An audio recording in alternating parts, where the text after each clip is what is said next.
चीन पिछले एक साल से अपने नापाक इरादों को पूरा करने की कोशिश में लगा हुआ था। वो लद्दाख में कारगिल जैसी घुसपैठ करने की तैयारी कर रहा था, मगर आसमानी आंखों ने एक बार फिर चीन की चोरी पकड़ ली है। सैटेलाइट से मिली तस्वीरों से ड्रैगन के नापाक मंसूबों का खुलासा हुआ है। सैटेलाइट से जो तस्वीर सामने आई है उसमें दिखाई दे रहा है कि चीनी सेना ने पिछले साल से ही पैंगोंग झील से 100 किलोमीटर दक्षिण पूर्व में अपनी मोर्चाबंदी तेज कर दी थी। चीन ने वहां अपने सैन्य ठिकाने का आधुनिकीकरण शुरू कर दिया था। पूरी दुनिया में कोरोना फैलाने वाले चीन ने भारत में कोरोना संकट फैलता देखकर भारतीय क्षेत्र में घुसपैठ करना शुरू कर दिया। इतना ही नहीं, चीन ने पैंगोंग झील से महज 180 किलोमीटर दूर एक बड़ा हवाई ठिकाना भी तैयार कर लिया था। सैन्य साजो सामान इकट्ठा कर लिया था।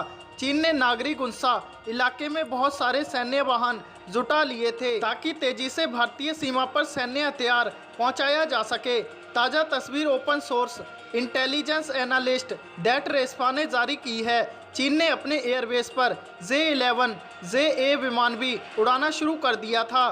चीन का मंसूबा LAC पर तनाव पैदा करना था, मगर चीन की इस साजिश को भारतीय सेना ने अब नाकाम कर दिया है। इसके अलावा चारों ओर से घिरे होने के बाद भी चीन अपनी हरकतों से बाज नहीं आया। एक और शांति और वार्ता के जरिए सीमा विवाद को सुलझाने का ढोंग करता है, तो वहीं भारत की सीमा के नज़दीक किसी अज्ञात स्थान पर अपनी सेना से युद्ध अभ्यास भी करवा रहा है।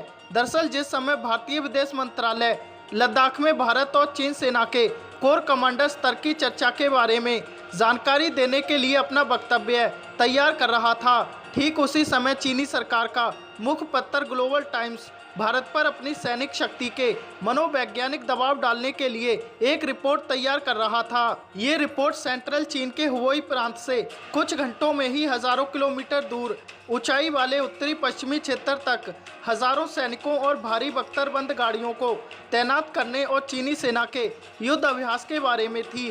भारत के ऊपर मनोवैज्ञानिक दबाव डालने वाली चीन की इस रणनीति को समझते हुए भारत ने भी चीन को उसी की भाषा में जवाब दिया और केंद्रीय गृह राज्य मंत्री जी किशन रेड्डी ने भारतीय सेना का एक वीडियो ट्वीट किया, जिसमें दिखाया गया है कि कैसे विषम हालातों में सेना दिन रात देश की सीमाओं को सुरक्षित रख रही है। वीडियो को ट्वीट करते हुए रेड्डी ने लिखा, भारतीय सेना का प्रेरणादायक और अद्भुत वीडियो जो लद्दाख के उत्तरी भाग में हमारी सीमाओं को सुरक्षित कर रहे हैं। इससे पहले भी चीनी सेना 1 जून को तिब्बत के ऊंचाई वाले इलाके में आधी रात के घने अंधेरे में युद्ध अभ्यास कर चुकी है।